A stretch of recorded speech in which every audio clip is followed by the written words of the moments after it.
Hello students, টিয়ার solution online YouTube চ্যানেলে তোমাদের সকলকে স্বাগত। তো আজকে আমি নিয়ে এসেছি ম্যাথমেটিক্সের প্রিভিয়াস ইয়ারের কিছু কোশ্চেন। তো আজকে কিসের উপরে রাখা আছে? আরপিএফ কনস্টেবল 4 ফেব্রুয়ারি 2019 সালের লাস্ট কিছু কোশ্চেন আমাদের রয়েছে। এর আগে আমরা 3টে পার্টে আপলোড করেছি, যারা এখন একটু দেখে নেবে তাহলে কমপ্লিট হয়ে যাবে। তো কোশ্চেন নাম্বার 27 আগের ক্লাসে আমি এইচডব্লিউ হিসেবে রেখেছিলাম। তো কোশ্চেনে কি বলা হয়েছে দেখো, এলপিজি সিলিন্ডারের দাম 656 টাকা থেকে বেড়ে 820 টাকা হয়েছে। এখন কত শতাংশ খরচ কমাতে হবে যাতে এলপিজি সিলিন্ডারের জন্য ব্যয়ের পরিমাণ একই থাকে? তাহলে দাম আগে ছিল 656 টাকা, এখন দামটা হয়েছে কত টাকা? 820 টাকা। আচ্ছা, এখানে কত টাকা বেড়েছে বলো তো? তাহলে তুমি এটাকে কি করবে? মাইনাস করবে। তাহলে 6 আছে 10-এর সমান 4 হলে হাতে 1, একে আর 5-এ 6, 6 আছে 12-এর সমান 6 হলে হাতে 1, একে আর 6-এ 7, 7 আছে 8-এর সমান 1। তাহলে 164 টাকা এখানে কি হয়েছে? কমে গেছে, না সরি বেড়ে গেছে। তাহলে যেটা বাড়লো এখন এই যে 656 থেকে 164 টাকা বেড়ে গেছে, কিন্তু এখন তো আমাকে কমাতে হবে। কত কমাবো? 820 টাকার থেকে 164 টাকা কমিয়ে দেব, তাহলে আমার আগের মতো হয়ে যাবে। তাহলে এই যে 164 টাকা কমাবো কত টাকার জন্য? না 820 টাকার জন্য। তাহলে শতকরা কত হবে এটা বের করলে আমার উত্তর চলে আসবে। তো কি করে করব আমরা? দেখো, আমরা একটা কাজ করি, এই একটা শূন্য এই একটা শূন্য কাটলাম, এরপরে কি করব? এই যে 82 দিয়ে যদি একে কাটি 2 হয়, তাহলে 10 ইন্টু 20, তাই তো? Sorry, 10 into 2 20। তাহলে এই যে 20% কোথায় আছে? অপশন বিতে আছে। আশা রাখি সবাই বুঝতে পেরেছো।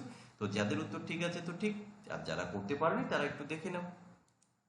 নেক্সট কোশ্চেন, নিচের কোনটি 12 দ্বারা বিভাজ্য? এখন ঘটনা হচ্ছে এই যে 12 দ্বারা ভাগের যে নিয়ম, এটা জানতে হবে।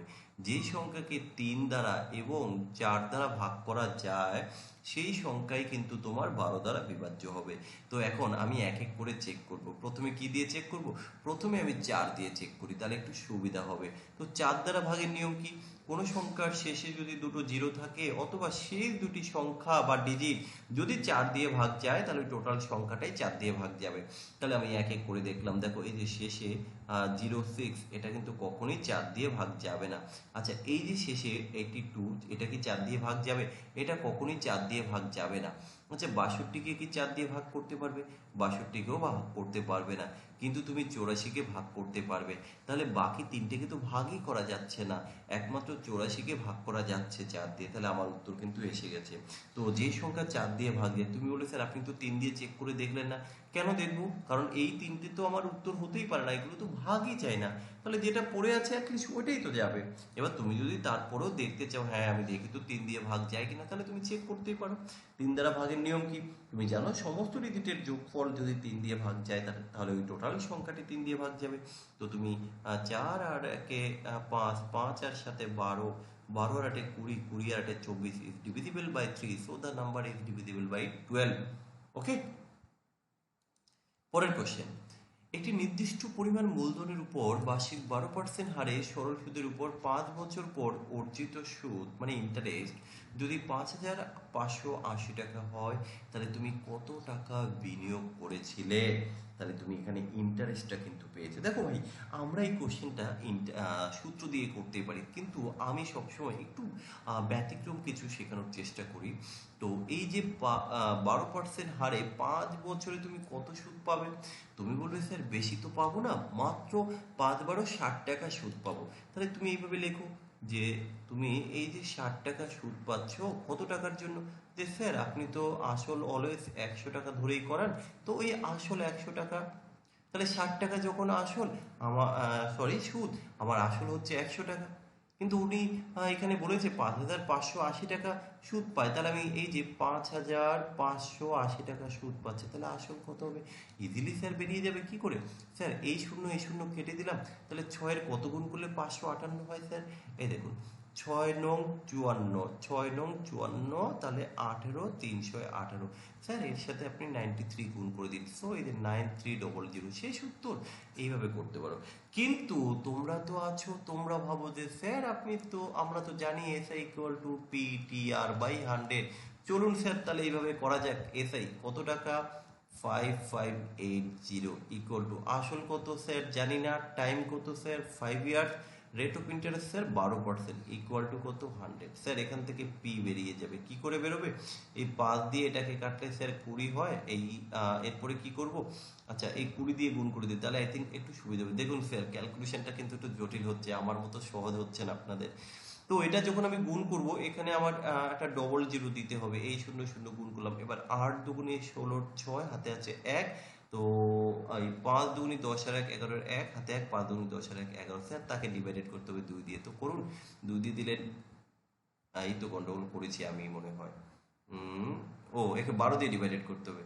সো এটাকে যদি তুমি 12 দিয়ে ডিভাইডেড করো 9300 আসবে। তো যাই হোক ভাই, ক্যালকুলেশন ডিপেন্ড করে তোমার উপর, তুমি কিভাবে অঙ্ক করবে। এখন আমরা অনেকেই আছি যারা এই প্রসেসটা মাথায় নিতে চাই না, আমরা ভাবি এক্সট্রা ঝামেলা, আমাদের কাছে মনে হয় এটাই বেস্ট। তো যার কাছে যেটা বেস্ট সে সেইভাবেই করবে, কোনো সমস্যা নেই। পরের কোশ্চেন কি বলা হয়েছে দেখো, 92 সেন্টিমিটার বাহু বিশিষ্ট একটি সমবাহু ত্রিভুজের ক্ষেত্রফল নির্ণয় করতে হবে।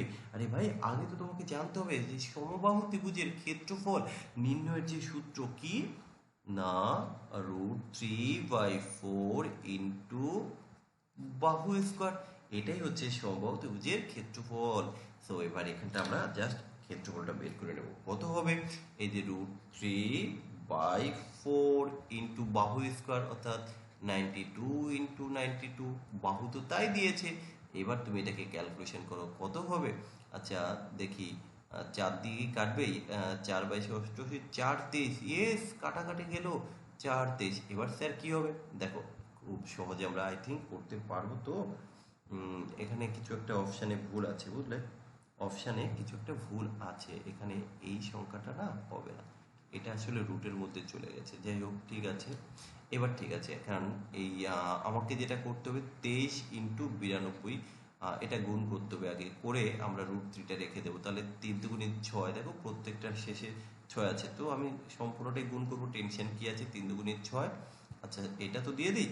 এবার 2 দুগুণে 4 আর 3 নং 27, তাহলে 27 এর 4 কত? 28 29 30 31, 31 এর 1 হাতে আছে 3, 9 দুগুণে 18 3 21, তাহলে কত? 2116। 2116 কোথায় আছে? অপশন সি তে আছে স্যার, হয়ে গেছে। ওকে, তো একটু সূত্র জানতে হবে বীজগণিত আর হচ্ছে পরিমিতি করতে গেলে। দেখো পরের কোশ্চেন, 125টি ডিটারজেন্ট সাবানের একটি বাক্সের মধ্যে থেকে 70টি ব্যবহার করে ফেলেছো, তাহলে বাক্সে কত শতাংশ ডিটারজেন্ট সাবান আর অবশিষ্ট থাকবে? এ তো স্যার খুবই সিম্পল কোশ্চেন, 125টা ছিল তার মধ্যে স্যার 70টা ব্যবহার করে ফেলেছি, তাহলে 70 এদিক হচ্ছে 30 20 55 স্যার, আর মাত্র 55টা পড়ে আছে। আচ্ছা স্যার কতটার মধ্যে 55 পড়ে আছে? 125-এর মধ্যে স্যার, তাহলে শতকরা কত, এটাই তো এখানে চেয়েছে। তাহলে কি করবে, 5 দিয়ে 25 দিয়ে কাটলে 25 4 হয়, 25 দিয়ে কাটলে 5 হয়, এই 5 দিয়ে কাটলে 5 11 হয়, তো 4 11 তোমার 44 এসে যাবে উত্তর, এই যে অপশন ডি। ওকে, আচ্ছা চলো দেখি আমাদের পরবর্তী কোশ্চেন কি আছে। এক্স ইকুয়াল টু কি 0.84, তারপরে দেখো বারবার না এই যে সব টু আছে রিপিটেশন, এখানে তোমার বার বা তোমার রেকারিং ডেসিমেলের কনসেপ্ট চলে এসেছে। তাহলে এক্স এর ভিন্ন মান নির্ণয় করো। তো এটা টেনশনের কোনো কারণ নেই, দেখো আমরা এইভাবে লিখতে পারি এক্স ইকুয়াল টু 0.84। এবার কি বলতো, এখানে টু বারবার রিপিটেশনটা কার হচ্ছে বলতো, বারবার রিপিটেশনটা হচ্ছে কিন্তু এখানে টু এর রিপিটেশন। সো আমি এখানে টু এর মাথায় পৌনঃপুনিক দিয়ে দিলাম। ঠিক আছে, এবার এখানেও একটা কথা আছে কিন্তু, দেখো আমি বলে দিচ্ছি প্রথমে, কারণ এটা টু হতে পারে, আবার আমরা তো এটাও বলতে পারতাম 22 বারবার রিপিটেশন হচ্ছে। তো আই থিঙ্ক এখানে টুটাই হবে, কারণ দেখো 22 বারবার রিপিটেশন তুমি কোন হিসাবে ধরবে, আমি টু হিসাবে টুটাই ধরলাম। এবার কি করতে হয়, আমরা জানি যে সংখ্যার মাথায় পৌনঃপুনিক বা বার থাকে সেই সংখ্যার জন্য কি নিচে প্রথমে একটা 9 লিখতে হয়, আর বাকি যতগুলি সংখ্যার মাথায় পৌনঃপুনিক থাকে না সেই সংখ্যার জন্য ততগুলো 0 লিখতে হয়, এটা নিচে। আর উপরে কি লিখতে হয়, উপরে প্রথমে সেই সংখ্যাটা লিখতে হয় এবং যাদের মাথায় পৌনঃপুনিক থাকবে না সেই সংখ্যা দুটোকে মাইনাস করতে হয়। তাহলে এখানে আমাদের এটা কত হবে দেখো, 8 আছে 12, 4 আছে 12 সমান 8 হলে হাতে আছে 1, 9 আছে 14 সমান 9 আছে 14 সমান তো 5 হলে, তাই তো হাতে আছে 1, 758 বাই হচ্ছে 900, তাহলে 758 বাই 900 কি কোথাও আছে? ইয়েস আছে। কোথায় আছে স্যার? অপশন ডিতে আছে। তাহলে আশা রাখি প্রত্যেকে এটা বুঝতে পেরেছো। আচ্ছা পরের কোশ্চেন, সাতচল্লিশশো টাকা বিনিয়োগের উপর বার্ষিক 13% সরল সুদে 4 বছর পর সুদ আসলে কত হবে স্যার? এখানে আমরা সূত্র দিয়ে করতে পারি যে স্যার অ্যামাউন্ট ইকুয়াল টু হচ্ছে আমাদের পি ইকুয়াল টু কি, পি ইকুয়াল টু হচ্ছে সুদ মানে আসল প্লাস সুদ। সো এখানে তোমরা কি করো, 4700, এটাই তো আসল। আর সুদ কিভাবে বের করো দেখো, আমি জাস্ট এইভাবে করবো না, আমি তোমাদের সুবিধার থেকে একটু এটাও দেখিয়ে দিচ্ছি, নাহলে তো অনেকে আবার বলবে স্যার এটাও তো হয়, এটা করলেন না। তো এটা একটা প্রসেস, বাট আমি এইভাবে করি না। এখানে চেয়েছে সুদ আসল, আরে দেখো ভাই 13%, 100 টাকার 1 বছর 13 টাকা, 4 বছরে কত হবে? 52 টাকা সুদ। তাহলে আসল যদি তোমার হয় 100 টাকা স্যার, তাহলে তুমি এখানে ইন্টারেস্ট কত পাবে স্যার? আমরা তো আসলে 100 ধরে করাই, তাহলে এখানে তুমি 52 টাকা পাবে সুদ। স্যার এখানে কত টাকা বলে দিয়েছে আসল? 4700।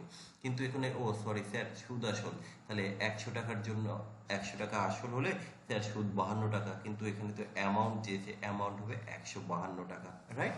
সো এখানে এই 100 এর কত গুণ করেছো স্যার? মাত্র এর সাথে 47 গুণ করেছি। সো স্যার আপনি এখানে 47 গুণ করে দিন, আপনার উত্তর চলে আসবে। যদি আমরা এর সাথে 47 গুণ করে দিই তাহলে কত আসবে? 7 দুগুণে 14, 4 হাতে 1, 7 দুগুণে 4, 4, 4, 1, 1, 7, 7144। এই যে অপশন বি, তোমরা এইভাবেও কিন্তু উত্তরটা করতে পারো। আশা রাখি এতেও তোমাদের উত্তর চলে আসবে। 2 শূন্য কেটে দাও, 4 52 × 47 করো, করে দেন তোমরা তোমাদের মতো এটা ক্যালকুলেশন করে নাও। তবে আমি সবসময় কি হয় ভাই, সিম্পল ইন্টারেস্ট বলো কম্পাউন্ড ইন্টারেস্ট বলো, আমি সবসময় সূত্র বাদ দিয়ে করাটা একটু বেশি চেষ্টা করি। 100 টাকা ধরে উত্তর করলে কি হয়, অনেক সুবিধা হয়, অনেক জায়গায় তুমি দেখে দেখে উত্তর করতে পারো। তো এই ছিল আমাদের আজকের মতো। তো আমরা আরপিএফ কনস্টেবলের একটা সেট কমপ্লিট করেছি। আমরা পরের ভিডিওতে আরও এইভাবে প্রিভিয়াস ইয়ারের কোশ্চেনগুলো নিয়ে আসবো। তোমরা দেখতে থাকো, শিখতে থাকো, আর যদি ভালো লাগে অবশ্যই শেয়ার করে দেবে। ওকে, চলো টাটা, বাই বাই।